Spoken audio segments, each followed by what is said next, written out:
शेतकरी संपामुळे संपूर्ण राज्यात प्रकाशझोतात आलेल्या पुणतांबा गावामध्ये देखील आज मतदान होत आहे। शिर्डी लोकसभेमध्ये येणाऱ्या या पुणतांबा गावातील मतदान केंद्रावर मतदारांच्या रांगा लागल्याचं पाहायला मिळतंय। नेमकं पुणतांबा निवडणुकीचं काय चित्र आहे याचा आढावा घेतलाय तुषार कोहळे यांनी।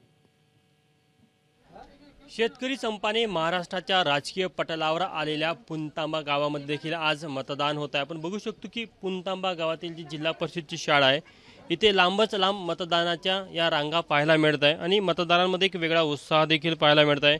इथं उत्साह आहे मतदानाचा आणि सरकारने जे जाहीर केलं की मतदान म्हणजे भारताचा उत्सव आहे तर उत्सवात सामील झालं पाहिजे म्हणून हे लोक आलेले आहेत। पाणी वेळेवर येतच नाही, इथे नेहमीच पाण्याचा प्रॉब्लेम आहेच स्वच्छच नसतं। पाणी तर येत नाही, त्यातल्या त्यात येणारं पाणी देखील गढूळ नसतं, पिण्यालायक नाहीये। किती वर्षापासून त्रास आहे तो? 10-12 वर्षापासून आहे।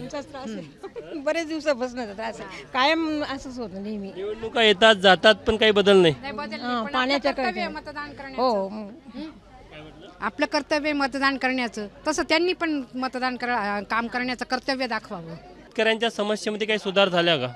शेतकऱ्यांच्या समस्येत काही सुधारणा नाही झालेल्या तसे, पण राज्य सरकार काय निर्णय घेईल त्याच्यावर ठरेल ना।